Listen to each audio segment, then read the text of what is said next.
కర్ణాటకలోని KGF mining ఏరియాలో 15 ఏనుగులు ప్రవేశించాయి. విషయం తెలుసుకున్న అధికారులు ఏనుగులను అటవీ ప్రాంతంలోకి తరలించేందుకు యత్నిస్తుంటారు. ఇక ఏనుగుల దాడిలో ఓ వ్యక్తికి గాయాలయ్యాయి. దీనికి సంబంధించిన మరింత సమాచారం మా ప్రతినిధి వర్మ అందిస్తారు. వర్మ, చెప్పండి, ఏనుగుల దాడిలో ఓ వ్యక్తికి గాయాలైనట్టు తెలుస్తోంది. దీనికి సంబంధించి మీ దగ్గర ఉన్న పూర్తి అప్డేట్స్ ఏంటి? ప్రముఖ నిన్న రాత్రి చిత్తూరు జిల్లా కర్ణాటక బోర్డర్ లో ఉన్న కోలార్ జిల్లాలోని కేజీఎఫ్ లో ఏనుగుల మంద ప్రవేశించడం కలకలం రేపింది.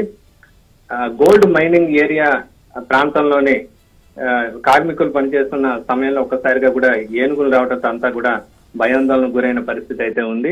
అయితే తమిళనాడు నుంచి భారీకి ఒక 50 ఏనుగులు గత 2 రోజుల నుంచి కూడా సంచరిస్తున్న పరిస్థితి అయితే ఉందని చెప్పొచ్చు. దీంట్లో 15 ఏనుగుల గుంపు విడిపోయి కేజీఎఫ్ లోకి రావడం జరిగింది. ముఖ్యంగా మైనింగ్ ఏరియాతో పాటు జనావాసాల్లోకి, అర్బన్ ఏరియాలోకి ఏనుగులు వచ్చేటంటే ఒక్కసారిగా అక్కడ ఉన్న జనం తీవ్రంగా భయాందోళనకు గురయ్యారు. దీంతో పరుగులు తీసిన పరిస్థితి అయితే ఉంది.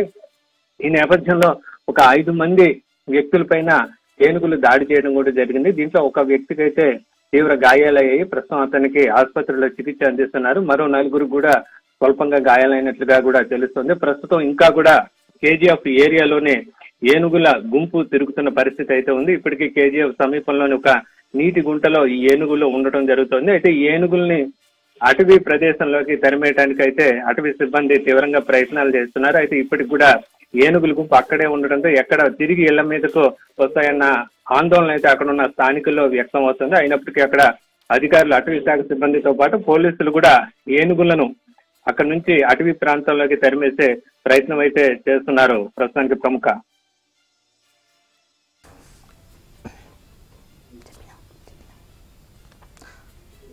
Varma, thank you.